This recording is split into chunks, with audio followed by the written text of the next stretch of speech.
when we started to work together, Marian, Frank and me, the first song we ever wrote was Forever Young. And, but it was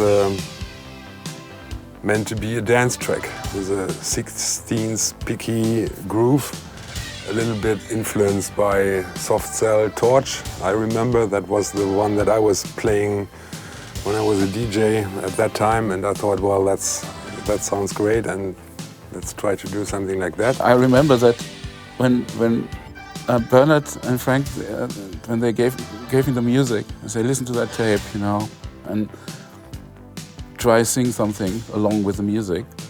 And I wrote the lyrics and I introduced it to Bernard, and I came to the chorus, and I stopped and said, oh, okay, Bernard, I think about something better than this. This is probably a little bit too flat. And he said, no, come on, carry on, it's okay. I mean, that was quite an incredible moment when Marian, just after writing down some words on a piece of paper, and he asked for the microphone, and he started to sing the song as everybody knows it now. And a moment that I for sure never will forget, when he started to sing the chorus, and he said, well, I do something better. No, you don't. You won't do anything better than that. When we wrote the song and did the first demo, that was from the production far away from what ended up on the album, and it became the single. Forever Young was from the very beginning my favorite song, and I had the feeling that this could be a big success. I had this feeling several times, and sometimes it never happened. But in this case, luckily it happened, yeah. During the production, we had problems to get this 16th groove working. In fact, it was an up-tempo song. We tried 2 days of doing the up-tempo version, and it just wasn't working. And I remember after the first day I went up to my flat and I scored out the entire rhythm section again, trying to simplify it or trying to make it easier. And we came down and we programmed that in, and it didn't work either. And we were kind of sitting around wondering what to do when Andreas Buddha came in. We worked there for 3 days on the same song, which was by far too much for circumstance at that time. You know, we recorded the song in 1 day or maybe 2 days, you know, as a complete unknown band. Andreas, Andy had some of these good ideas from time to time. It was good that he was not too often in the studio, because there was a little bit hard work with him. But he had good ideas, yeah. And so on the third day, Andy Buddha came into the studio. He used to come into the studio quite often to see what we were going to do there.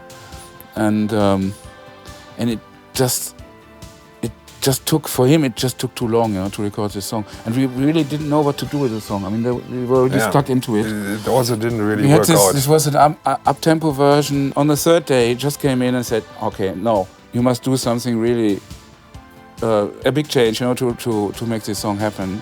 You know, so let me sit behind the mixer. So where are all the drums? Where are all the sequences? Everything, you know. Okay, Wolfgang showed him everything there, and then he said, okay, where's the vocals and the strings? And he put all the faders down? And he just put everything down apart from the strings and the vocal, and said, now play it. Then he said, after listening to it, this is the song. All the rest can go. The main pad is like this.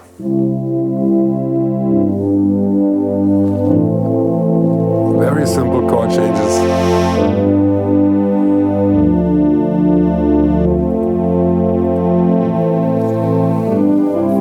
Let's dance in style, let's dance for a while. And that's the song. Heaven can wait, we're only watching. Marian, of course, immediately thought this was great, because he's like that. That was the song. That was basically the song. There was, I mean, it just He rescued us. I think Bernd was less, he was worried about that. I don't know, you'll have to ask him about that. I wasn't too convinced about that, because for me it was always a dance track. But after listening to it for several times, well, we all agreed, well, yeah, that has atmosphere, that has feeling, that is how it should be. We did try it as a ballad, we slowed it right down, and it was phenomenal. Apart from that, it's not that much going on. All the stuff that is recorded through the whole song comes in later, during the mix.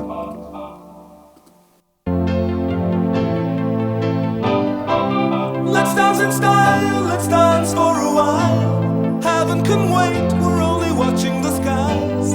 Hoping for the best, but expecting the worst. Are you gonna drop the bomb or not? Let us die young or let us live forever. We don't have the power, but we never say never. Sitting in a sandpit, life is a short trip. The music's for the sand. The lyric was about all these fantastic things, these big things that are bigger than life, you know, and about immortality and all these things that are fiction in a way, fictitious, and they are.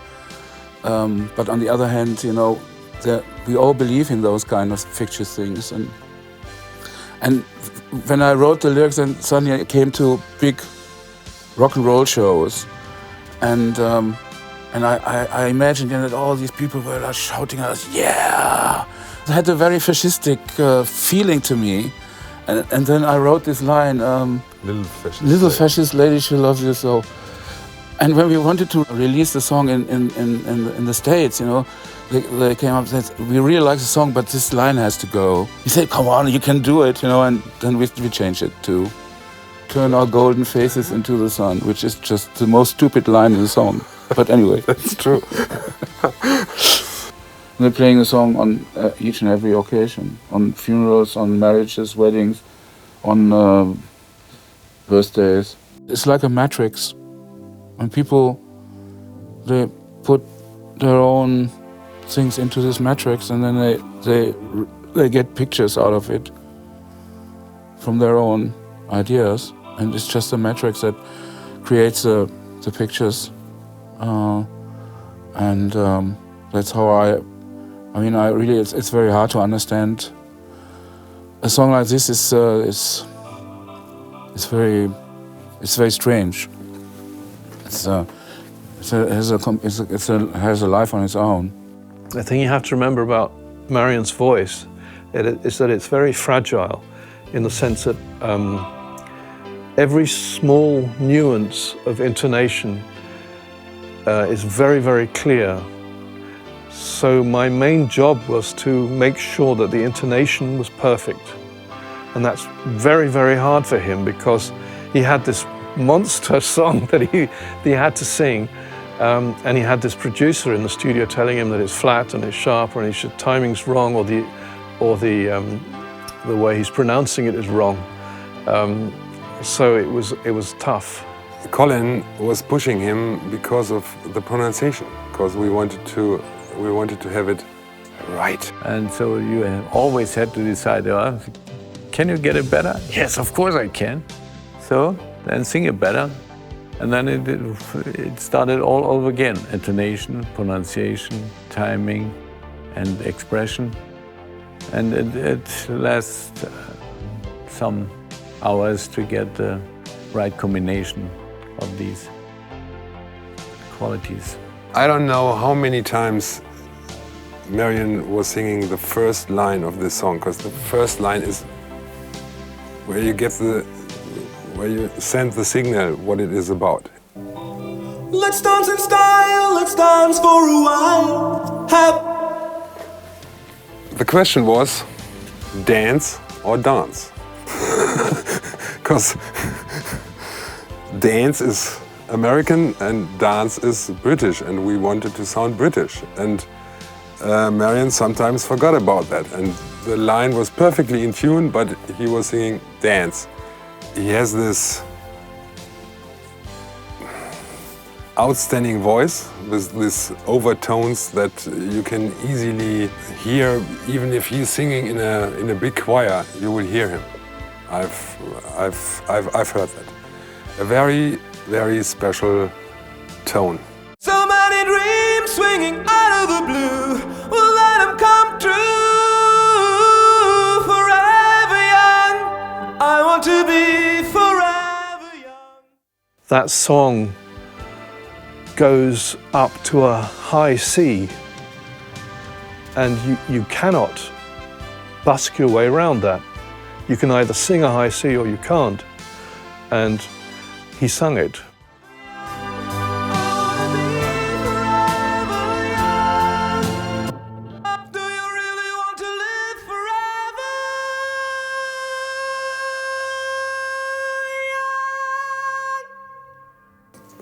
And he gets it.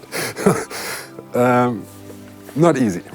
And yeah, we were really proud of him. It's so difficult to be happy with something where you have so much expectations. And this kind of expectations, they were changing during the production. In the beginning, we just wanted to release the single, do a record, and in the end, it was like, this has to be the most perfect song in the world. You know? I mean, if I go through all these hundreds and hundreds of different cover versions of the song, the Alphaville version, the one that Cohen produced, you know, is the most perfect. I mean, and it's the most timeless for one reason. It's not an 80s song or whatever, you know. It's a complete timeless song. It's like a time capsule that travels to time, and we weren't able to recognize that, you know, when the song was finished. It was because of the circumstances.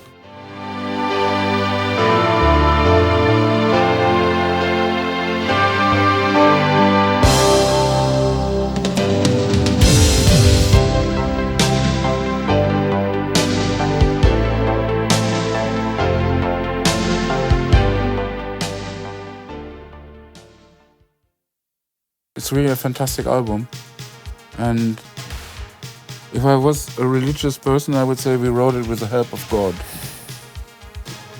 Or, more dangerous, God told us to write it.